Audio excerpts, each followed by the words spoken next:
Saludos amigos, de nuevo aquí en su programa El Implacable. Señores, queremos darle las gracias ante todo por el apoyo que nos han brindado, pero queremos recordarle que continúen dándonos le gusta en las plataformas diferentes que nos estamos presentando. En este caso a través de Facebook, YouTube y Instagram. Es importante que le den a seguirnos ya que tenemos diferente contenido que es de importancia para ustedes y toda nuestra comunidad. En este caso queremos continuar una conversación que iniciamos, que se trata del transporte en la ciudad de Nueva York. Particularmente el transporte a través de los carros Liberty, la industria que usualmente nos mueve a nosotros, que por años ha estado presente en nuestra comunidad. Y en este caso entendemos que la industria está pasando por una situación difícil, donde han habido series de cambios que está afectando a la industria como la conocemos. Particularmente entendemos que en la ciudad, ahora que tenemos diferentes opciones de transporte, también han traído dificultades a esa industria que tradicionalmente nos ha transportado a nosotros. Estamos hablando particularmente de esa industria que se maneja a través de las bases tradicionales. Muchos las conocemos como Riverside, First Class, High Class, Siemens Car Service. Toda esta base que por años han estado en nuestras comunidades, ahora se encuentran en situaciones difíciles, ya que han habido legislaciones y regulaciones que han cambiado la forma que esta industria opera. Por eso tenemos hoy con nosotros a Cira Ángeles, que es propietaria de base y experta en la industria, no solamente en cómo se maneja la industria, pero también al asegurar la industria, que es importante para los taxistas saber que tienen a una persona de confianza que también le puede ayudar en ese tema. Pero hoy vamos a hablar de los cambios que la industria está enfrentando. Cira, bienvenida aquí a tu programa El Implacable. Creo que es importante que hablemos de ese tema, que lo hablemos en totalidad, porque lo comenzamos la semana pasada y hablamos de una serie de cosas que los choferes en particular están enfrentando, pero en términos de lo técnico, de lo que está sucediendo detrás de bastidores con la industria, queremos hablar un poco de eso. Gracias, Miguel. Bueno, el implacable. Yo creo que la palabra en sí connota muchas cosas.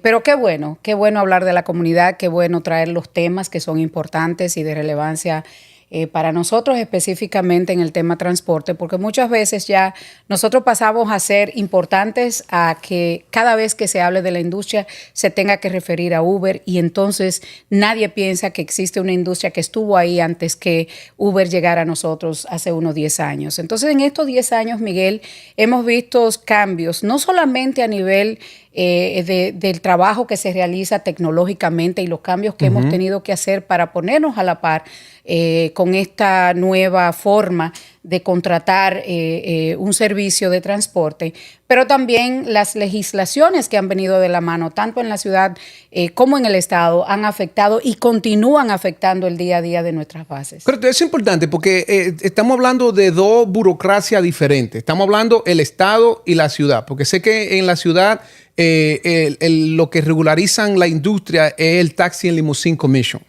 En el estado, ¿con quién tiene que lidiar la industria?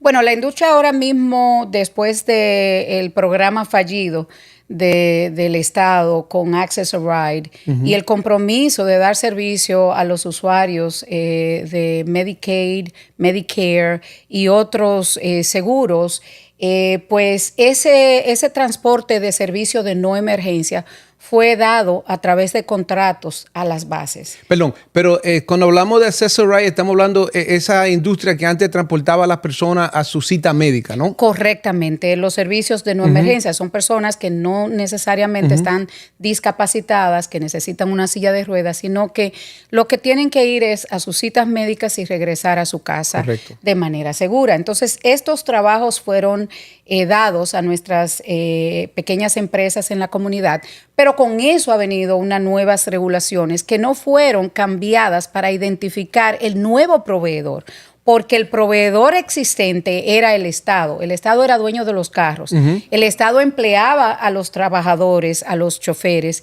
y el Estado controlaba lo que hacían estos choferes. Al contrario con nosotros tenemos operadores o taxistas independientes que son contratistas independientes que tenemos que vetarlo en efecto y eso está bien. pero el enforcement o hacer cumplir esas reglas con auditorías de lo que es OMEC, que es la entidad encargada de auditar todos los trabajos que se realizan, por cualquier situación no le pagan los viajes, y si tienen estas auditorías, básicamente hemos visto muchas de nuestras bases desaparecer, al punto de que nosotros en algún momento, hace unos 6 años, 7 años, teníamos 500 bases, ahora solamente tenemos 252 bases. Wow. Y seguimos viendo cómo las bases con cargos impositivos de $7 millones, $1 millón de multa, no pueden seguir trabajando. Eso ha sido causado por el hecho de que anteriormente, cuando era el Estado que empleaba el transporte para esas personas, estaban bajo las regularizaciones del Estado que los identificaba como empleados. De la manera como está escrito, básicamente no es solamente el tema de si son empleados o no, sino es las regulaciones en cuanto a auditar una empresa que no tiene control directamente porque no son empleados. Pero también estamos hablando de que cuando te hacen esas auditorías con muestras aleatorias, te taxan todo lo que tú has recibido, independientemente de que le hayas pagado impuestos, de que el chofer le ha pagado impuesto al Estado, de que tú le hayas dado el dinero al chofer. Entonces el Estado viene y te quita sobre el total de lo que en ese periodo auditable le corresponde en esta muestra, y estamos hablando de multas que pueden costar hasta $35,000 cada una. Dame un ejemplo de una multa. Por ejemplo, ¿por qué puede venir la auditoría y encontrar una falla para dar una multa? Si un chofer toma un tiempo de acuerdo a su GPS y la orientación donde se encuentra en ese momento y tiene que moverse y regresar, ellos entienden que hay un tiempo prudente para completar ese viaje, y eso es razón para tener una multa en ese chofer. Si, por ejemplo, el chofer en el momento en que ellos determinan estaba realizando el trabajo, no cerró la llamada, por alguna razón esa llamada no se paga, aunque tú se la pagues al chofer. No obstante que el chofer recogió, pero un poquito tarde. Y ellos saben que hizo la llamada. Ellos saben que se realizó, pero no se la pagan a las bases. Entonces no tenemos recurso legal para trabajar este tema, y hemos tratado de buscar, se puso legislación, pero la gobernadora no la firmó, porque entendió que tanto la Asamblea como el Senado la aprobaron, y le agradecemos muchísimo el liderazgo de la Asamblea y la gobernadora no lo firmó, porque el scope, según ella, que tenía esta legislación era muy amplio e incluía hospitales como Montefiore y otros que realizan este tipo de trabajos para sus pacientes, pero nosotros estamos dentro de esa categoría. Entonces lo que buscábamos era sacar de esa categoría los pequeños negocios que están sirviéndole al Estado, para identificar las necesidades de cada uno de manera individual y no de manera global de todo lo que realizan eso. Porque un hospital puede pagar 70 millones o $1 millón en multa, pero una empresa pequeña no. Y sería interesante porque usualmente el hospital, cuando hace el transporte, lo hace en lo que son las van, los carros más amplios, no en carros donde son particulares y más privados. Y sería interesante ver el tiempo que ellos toman para recoger y llevar a los pacientes, y si le dan la misma consideración que le dan a ustedes cuando llegan tarde. Nosotros tenemos, como te digo, el libro en ese aspecto es similar.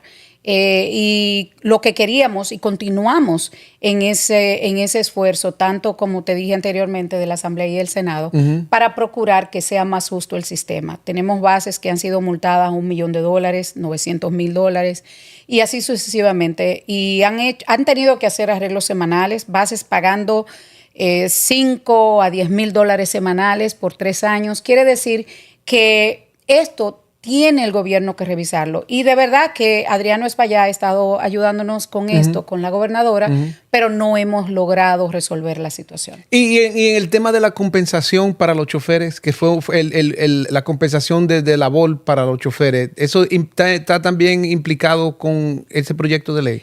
Bueno, no, esto es totalmente separado. Lo que es el Liberty Fund y el Black Card Fund son dos cosas separadas que a nivel del Estado regulan nuestra industria. Lo que sí estamos viendo que a raíz de estas regulaciones del Estado, por la falta de un seguro completo y un precedente que se acaba de sentar en el 2022, donde un juez determinó que no importa quién despache al chofer, si es Black Car o si es Car Service, ese chofer tiene que tener compensación completa. Tenemos nosotros en la parte Liberty una compensación catastrófica a través del Liberty Fund que empuja a las compañías a través del no fault a pagar en vez de que sea compensación completa. Entonces, esto realmente ha empujado los precios de los seguros para nuestros taxistas y hubo un aumento, en algunos casos hasta de un 40% en varias de las compañías que están en nuestra industria, y esto sí ha sido un impacto fuerte para nuestros taxistas y su economía.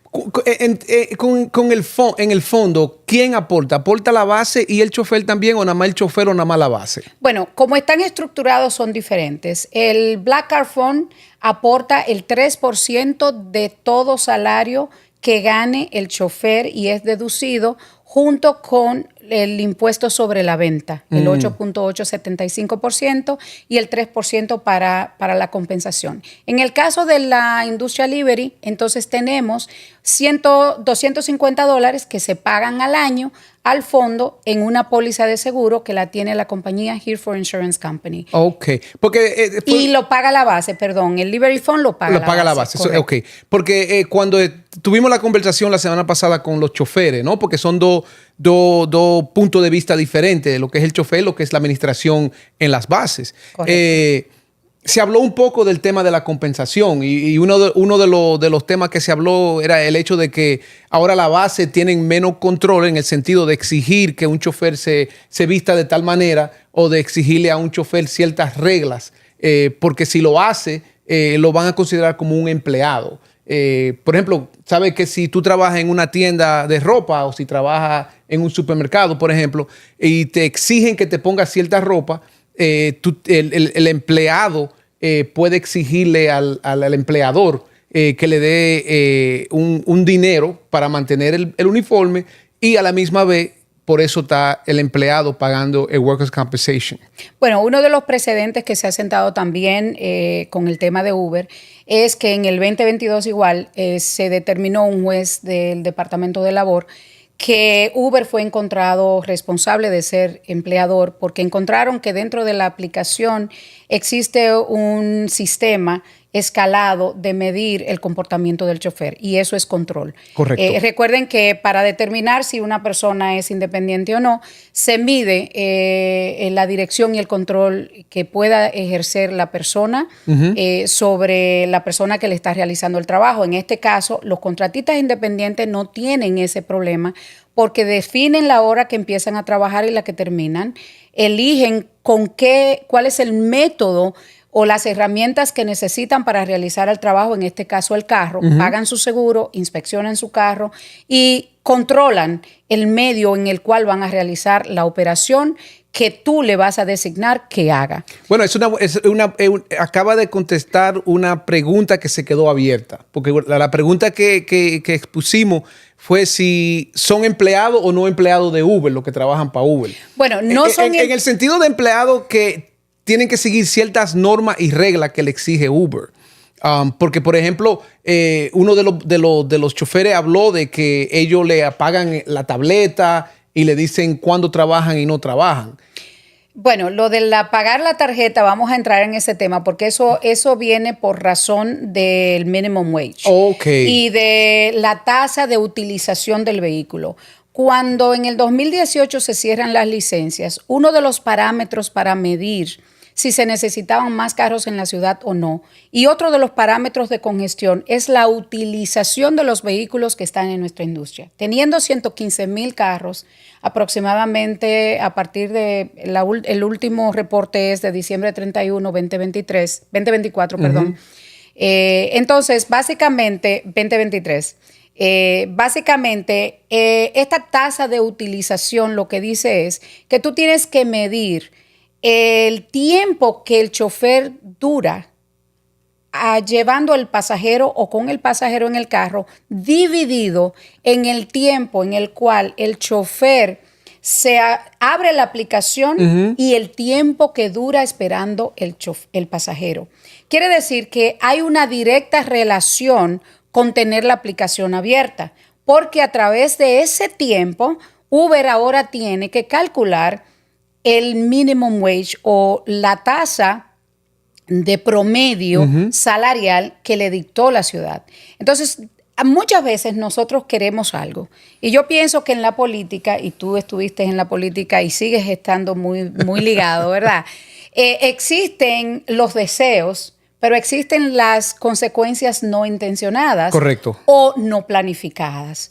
Entonces, ¿qué pasa con el minimum wage? Que todo el mundo estuvo contento, fue una pieza legislativa muy popular, todo el mundo decía, bueno, por fin voy a ganar tanto dinero garantizado, pero con esa garantía viene el tema de que estas empresas te consideran como contratista independiente, correcto, aunque hay precedentes legales que dicen lo contrario, todavía se manejan como tal. Entonces, lo que tú estás esperando como minimum wage probablemente no sea, porque ahora ellos se ven en la disyuntiva de o si aumento los gastos operacionales o simplemente quito la porción del tiempo que tú no estás trabajando, técnicamente trabajando, que es lo que ha pasado, hablando de compensación laboral. Compensación laboral te habla de que el chofer es considerado haciendo un trabajo, especialmente en el Black Car Fund, cuando tiene el pasajero adentro, en el carro, sentado. Entonces, no es en el waiting time, porque había mucho controversia legal, porque yo estoy dirigido a buscar al pasajero. ¿Estoy trabajando o no? Bueno, técnicamente estás trabajando, pero no tienes el pasajero. Sí, porque lo está esperando, lo fuiste a recoger, entonces, lo está esperando. Las reglas inclusive de la ciudad con el tema de fatiga también dicen que el tiempo calculado del chofer se calcula cuando tiene el pasajero en el vehículo. Quiere decir que todo esto va de la mano. Entonces, por eso es que cuando tú mueves una pieza, tienes que saber cómo las otras se mueven. Correcto. Aquí se juega ajedrez, no pachechino. Entonces, por eso es que vemos estos impactos negativos que a veces los choferes dicen, esto es injusto.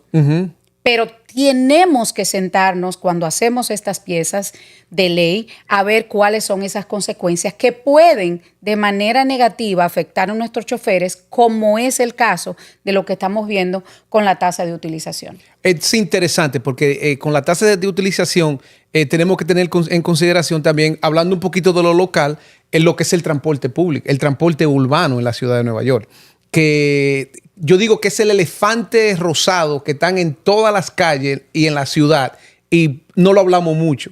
Y es cómo se está planificando el transporte en la ciudad. Yo sé que recientemente la gobernadora le dio un veto a poner el peaje después de las 62. Pero no obstante a eso, tenemos, como acaba de decir, hay que planificar y ver cuál va a ser el resultado de lo que estamos tratando de implementar, porque actualmente hay mucho caos y se dice que es para reducir y ayudar el medio ambiente, el cerrar más calles, el hacerla más estrecha, las líneas de guagua, de los autobuses, pero todo eso tiene un impacto en términos del transporte público a través de lo que son los Liberty o sea el Uber. Ese medio de transporte ahora mismo le está haciendo un impacto lo que se está haciendo en las calles públicas de Nueva York.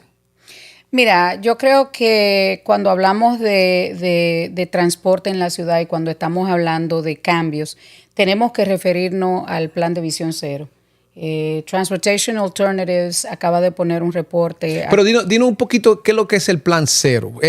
La Visión Cero básicamente es un plan que se estableció hace 10 años, imitando a lo que se hizo en Suiza en el 1997, que tuvo muy buenos resultados en ciudades como Helsinki, donde se redujeron el impacto de muertes peatonales y el impacto de muertes en general por accidentes de tránsito. A través de reducir la velocidad, ¿no? No solamente es un paquete combinado de reducción de velocidad, de rediseñar las intersecciones, las curvas, de proveer mejor visualización en las calles, de cerrar algunos formas de transitar en donde haya más espacio para caminar, para el ocio de las personas sin necesidad de tener que utilizar un vehículo de motor. Este plan inicialmente pues ha tenido mucho éxito en cuanto a las muertes peatonales porque se ha reducido en un 29% según este reporte. Y estamos hablando prácticamente de 400 personas menos que murieron en este periodo, lo cual es algo a nivel nacional e internacional, un éxito para la ciudad de Nueva York. Pero ¿qué está pasando, yo digo, en la ciudad? Que al añadirse las bicicletas, en el 2023 tuvimos, según este reporte, el peor año de muertes de ciclistas, que subió a un 11%. Por eso es que vemos mucha bicicleta pintada de rojo y blanco en las esquinas. Yo pienso que tenemos el tema de mucha gente no es amiga de los carriles para bicicleta. Pero sí hay un problema de que si tú aumentas el número de bicicletas, estas bicicletas estaban transitando en las aceras. Entonces sí hay un problema. Al rediseñar estas calles, tenemos que crear espacios porque compartimos las calles, las personas. O sea, tenemos casi 200,000 personas más en la ciudad de Nueva York que tenemos que pensar que las intersecciones tienen más congestión peatonal. Eso es número uno. Número dos, tenemos los taxis que cubren prácticamente 1 millón de viajes diarios. Uber tiene, pues estamos hablando de que solamente Uber tiene unos 80,000 carros. Claro, no están todos en la calle al mismo tiempo, pero tenemos las bicicletas, tenemos los vehículos motorizados, tenemos los autobuses, tenemos también los deliveries o los servicios que se proveen a los negocios.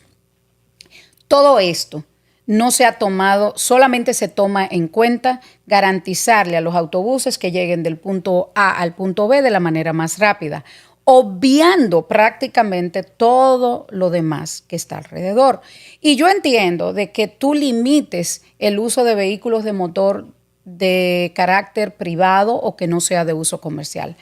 Y no tanto por quienes hacen los deliveries, sino por nuestra comunidad, que es la que está moviendo a Nueva York diariamente. Correcto. Entonces, cuando te ves en la disyuntiva de que no se te va a pagar un viaje porque las calles están diseñadas de manera tal que no puedes estacionarte para esperar un pasajero, que tienes que moverte si viene un carro de emergencia, que no tienes entrada si tienes alguien está recogiendo la basura o, de sanidad. O sea, quiere decir que nosotros tenemos también que estar conscientes de que tiene que haber un proceso de educación para nosotros. A nuestros taxistas se han visto prácticamente en una situación difícil, aunque se han reducido mucho los accidentes, y debo reconocer de que los accidentes, la mayoría de los accidentes de nuestra industria pasaban por hacer izquierda y porque la otra persona no cedía el paso. Eso se ha reducido significativamente. Pero los accidentes a los conductores ha subido. Pero vamos a tratar de visualizar un ejemplo. Por ejemplo, hay varias calles, tanto en el Bronx como en Manhattan, donde ahora mismo la prioridad la tiene el autobús, la guagua, de punto A a punto B, como tú acabas de decir, pero a la misma vez le han cerrado el paso total, por ejemplo, la 181, ¿no? Yo digo que la 181 es un elefante rosado, como yo digo, en el medio, que todos lo vemos lo que está pasando, pero nadie está actuando o tal vez revisando si realmente fue lo correcto en cerrar la 181 completamente, de 6 de la mañana a 8 de la noche solamente para el autobús. Si yo soy una persona que vivo una persona que vivo en la 181 en el medio donde hay varios edificios de vivienda, si yo llamo un taxi, el taxi no me puede llevar a mi puerta. Si lo llamo, no me puede recoger mi puerta, tengo que caminar a la esquina. Lo mismo es cierto que es un programa, otro tema para otro programa, el hecho del impacto que está teniendo a la economía local, a los comerciantes. En las 207, por ejemplo, tenemos que los autobuses, creo que de 6 de la mañana a 12 de la tarde no se puede estacionar y luego de nuevo de 3 a 6 de la tarde pasa el autobús. Pero, ¿cómo entonces se puede, lo que tú dijiste anterior, realmente tener específicamente el tiempo que le toma a un chofer, como el Estado lo exige, llevar a un pasajero de un lado a otro cuando no puede o transportarse por una calle o dejar el pasajero enfrente de su destino? Mira, yo creo que tiene que haber un esfuerzo mancomunado tanto del Departamento de Transporte como de la ciudad y de la TLC. Esto debe ser un esfuerzo donde nosotros seamos incluidos en las conversaciones de rediseño, porque nosotros compartimos esas calles. Uno de los problemas que tiene estos programas de implementación de estos carriles rápidos de emergencia y de los autobuses es que son programas pilotos que no se revisan, o al menos no he visto revisiones. Perdónenme si existen, sí, no las he visto. O no tiene que ver, por ejemplo, porque se pueden revisar. O sea, yo lo que pienso es que nada es perpetuo. Tú puedes revisar estas medidas que tú has tomado para ver el impacto que ha tenido especialmente en este transporte que nosotros hacemos. ¿Por qué? Porque si tú tienes una persona que no puede caminar, ¿cómo esa persona tú la vas a dejar en su residencia? Y de igual manera tiene un impacto económico en la vida de nuestros choferes, porque también para ellos es más difícil, correcto, dejar ese pasajero, llevarlo, porque existen multas automáticas. Pero te voy a interrumpir ahí porque a eso iba. Aparte de la multa automática, también está ahora, por ejemplo, si el chofer me va a dejar a mí enfrente de mi edificio, pero no me puede dejar, hay un carro estacionado, se va a estacionar doble, paralelo. Ahora, si viene un autobús de la guagua y me ve estacionado paralelo, los autobuses ahora van a tener la cámara para dar la multa. Correcto. Por los paralelos. Y quiero también dar el ejemplo, hablando de los autobuses, que dentro de las reglas de los carriles de autobuses, le permite a un chofer común entrar al carril si va a hacer una derecha, ¿no? Le permite también al chofer irse a la derecha si viene un vehículo de emergencia. ¿Por qué no se incluye a la industria darle esa excepción de poder entrar al carril de autobús a recoger o dejar un pasajero? Mira, eso es algo... Porque lo mismo va a suceder con la multa de paralelo. Cuando un chofer esté estacionado paralelo para dejar un pasajero, pasó un autobús y le va a dar una multa. Claro que sí. Y uno de los temas que nosotros habíamos abordado con la pasada administración de Bill de Blasio era exactamente eso cuando empezó el programa. Era pedirle que nosotros fuéramos parte de esos carriles express o rápidos para podernos transitar y llevar a una persona en la menor cantidad de tiempo, obedeciendo evidentemente las reglas de velocidad que han bajado y todo lo demás.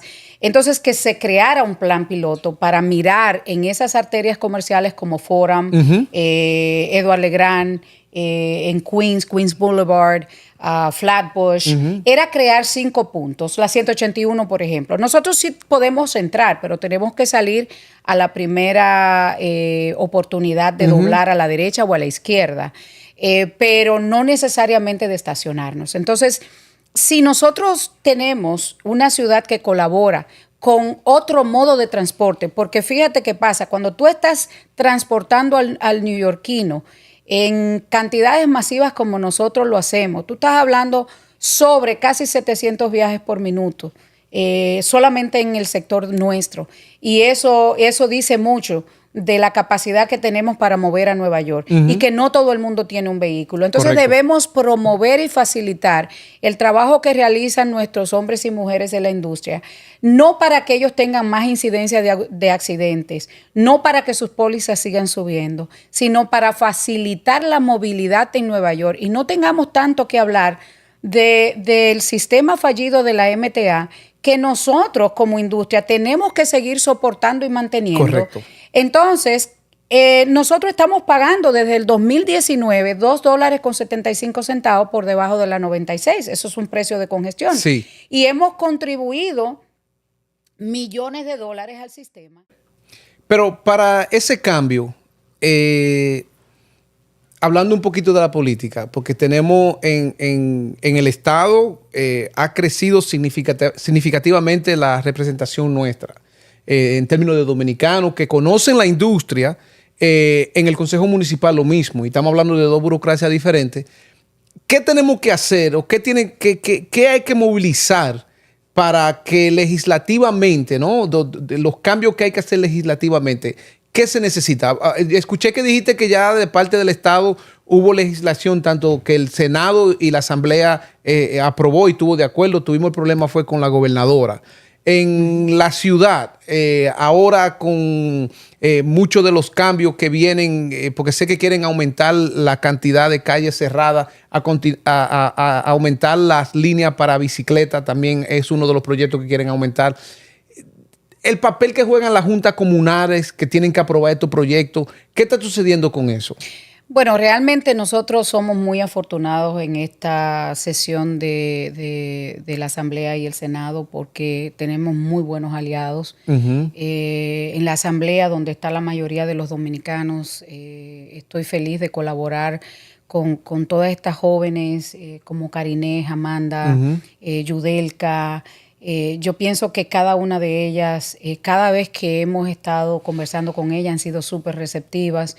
El speaker, Carl Hasty, siempre ha estado ahí del lado de la industria, mano a mano, apoyándonos con todos los proyectos que se ponen. Burgos, que estuvo lidiando uno de estas legislaciones.